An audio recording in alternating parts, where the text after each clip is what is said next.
Semua ibadah ini ada misi yang ingin dicapai. Salat bukan sekedar tegak, rukuk, sujud, tasyahud, salam, i'tidal, tapi di balik salat adalah inna salata tanha 'anil fahsya wal munkar, mencegah perbuatan fahsya, mencegah perbuatan mungkar. Fahsya jahat, mungkar juga jahat. Apa bedanya? Fahsya kejahatan yang terkait dengan seksual, sedangkan mungkar kejahatan yang terkait non seksual. Korupsi, narkoba, zina, semua perbuatan-perbuatan itu tercegah kalau ada orang yang tetap sholat, perbuatan maksiatnya jalan. Sesungguhnya yang salah bukan ayat Al-Quran, tapi yang salah adalah manusia. Sama seperti obat yang dikatakan manjur, harganya mahal, impor dari luar negeri, tapi kenapa tidak dapat menurunkan gula darah?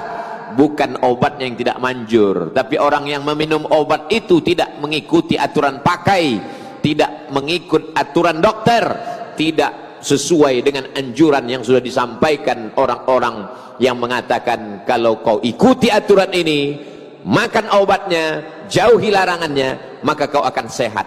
Kesehatan hanya akan datang bukan hanya sekedar obat, tapi menjauhi segala pantangan-pantangan. Itulah yang ada dalam ajaran Islam. Islam ini hanya terdiri pada dua: ta'muruna bil ma'ruf, berbuat baik, wa tanhauna 'anil munkar, jauhi perbuatan tercela, perbuatan yang mungkar. Haji bukan hanya sekedar tawaf dan sa'i, bukan hanya sekedar mencium hajar aswad, bukan hanya sekedar lari dari Safa dan Marwah, bukan hanya sekedar menjemur diri bagi orang yang tidak paham. Apa ini? Pada tanggal 9, 10 Zulhijjah, wukuf di padang Arafah, lalu ke Musdalifah, melontar jumrah ula, wusta dan aqabah.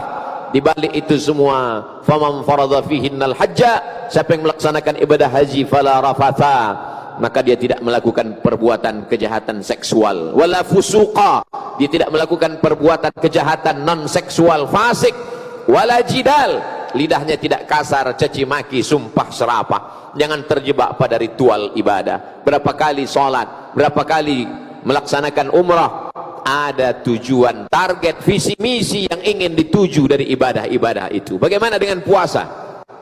Ya ayyuhalladzina amanu, hai orang-orang yang percaya. Yang diundang hanya orang-orang yang percaya bahwa setelah hidup dia ini akan mati. Yang diundang hanya orang-orang yang percaya bahwa dia diawasi oleh Allah, dia dilihat oleh malaikat. Ya ayyuhalladzina amanu, hai orang-orang yang percaya, kutiba alaikumusiyam, diwajibkan bagi kamu berpuasa. Bukan hanya kamu, orang-orang sebelum kamu pun juga sama. Kama kutiba alal ladzina min qablikum, target yang ingin dicapai, la'allakum tattaqun, supaya kamu takut kepada Allah Subhanahu wa taala. Pada siang Ramadan, takut makan padahal makanannya halal, takut minum padahal minumannya halal, takut mendekati istri padahal sah dan halal. Kalau pada bulan Ramadan kau takut kepada yang halal, maka di luar Ramadan takutkah engkau kepada yang haram? Bagaimana dengan sogok? Bagaimana dengan riswah? Bagaimana dengan upeti? Bagaimana dengan gratifikasi? Kenapa selama Ramadan kau takut meminum kumur-kumur wudu'mu? Kenapa di saat Ramadan kau berada di dalam tempat yang sempit, di dalam toilet, tidak ada satupun yang mengawasi, kau takut? Tapi kenapa begitu keluar di bulan Syawal, Zulqa'dah dan Zulhijjah, yang haram kau ambil kembali? Bukankah Allah yang kau sembah di bulan Ramadan Allah yang sama dengan yang kau sembah di bulan Syawal, Zulqa'dah, Zulhijjah, Muharram, Safar, Rabiul Awal dan Rabiul Akhir? Di mana letak takwamu?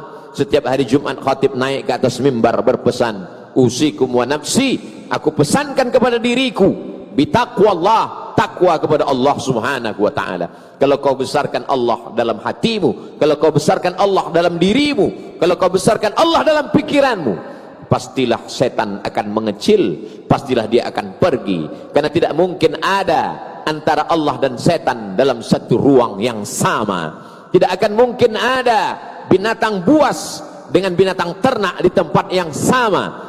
Allah Subhanahu wa taala memerintahkan engkau berpuasa supaya kau sadar bagaimana rasa musyahadah, bagaimana rasa muraqabah, diawasi Allah Subhanahu wa taala. Inna alaikum lahafizin, bersama kamu ada malaikat penjaga, kiraman, mulia, katibin, mencatat segala amal, ya'lamuna ma taf'alun, mereka tahu apa yang kau lakukan. Ma yalfizu min qaulin, tak keluar satu kata dari ujung lidah, dari tepi bibir, illa ladaihi raqibun, ada malaikat yang mengawasi, atid, malaikat yang mengawasi, yang mencatat. Kelak semua akan ditulis dalam buku catatan yang nyata. Pada saat itu manusia tak dapat berdusta. Al-yawma nakhtimu ala afwahihim, hari ini mulut mereka kami kunci. Wa tukallimuna aydihim, tangan mereka kami buat berbicara. Wa tashhadu arjuluhum, kaki akan kami buat bersaksi. Apa yang akan dibicarakan tangan, apa yang akan dipersaksikan kaki. Bima kanu yaksibun, segala yang pernah dilakukan dulu. Tangan yang curang memainkan timbangan, tangan yang curang membuat laporan, mata yang curang melihat yang tidak halal, telinga yang curang mendengarkan maksiat, kaki yang curang melangkah kepada tempat yang diharamkan Allah, tangan yang curang melakukan perbuatan dosa dan maksiat. Iqra kitabak, baca buku catatan amalmu. Kafa binamsikal yauma alaika hasiba, cukuplah itu sebagai alat yang menghitung segala perbuatan. Tak ada satupun yang luput.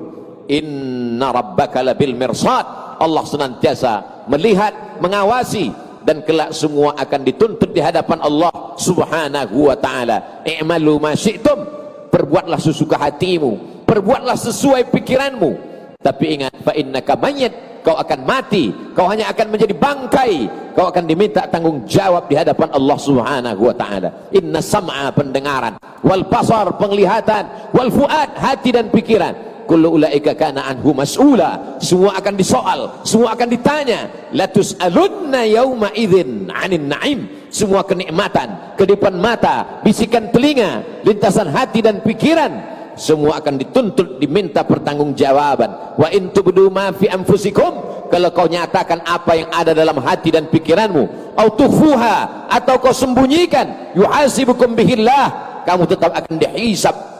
Ketika mereka ditutupkan pertanyaan, ketika mereka diperlihatkan buku catatan, mereka berkata, ma li hadzal kitab, mengapa buku catatan amal saya, mengapa buku catatan perbuatanku ini, la yughadiru saghiratan wala kabiratan illa ahsaha, semua yang kecil, semua yang besar, perbuatan yang tak dapat dilihat manusia, tetap juga akan diminta pertanggungjawaban di hadapan Allah. Tapi Allah maha kasih, maha sayang, dia berikan 30 malam, 29 siang, malamnya man qama Ramadan, siapa yang menghidupkan malam-malam Ramadan dengan i'tikaf, dengan tahajud, dengan witir, lengkap dengan tarawihnya, wa hasabah, ghufira lahu ma taqaddama min dzambih, diampunkan Allah dosa-dosanya yang lalu. Illa man taba, orang yang bertaubat, wa amana, beriman dengan baik, wa amila amalan salihah, kemudian dia mengiringinya dengan amal saleh. Ulaika, mereka itu, yubaddilullahu sayyiatihim hasanat, mereka akan diganti Allah subhanahu wa ta'ala sayyiatihim, dosa mereka, maksiat mereka, hasanat, diganti Allah dengan kebaikan-kebaikan. Hendaknya kita masuk dalam golongan itu karena kebesaran kemuliaan Allah. Allahu akbar, Allahu akbar, Allahu akbar, la ilaha illallah, wallahu akbar.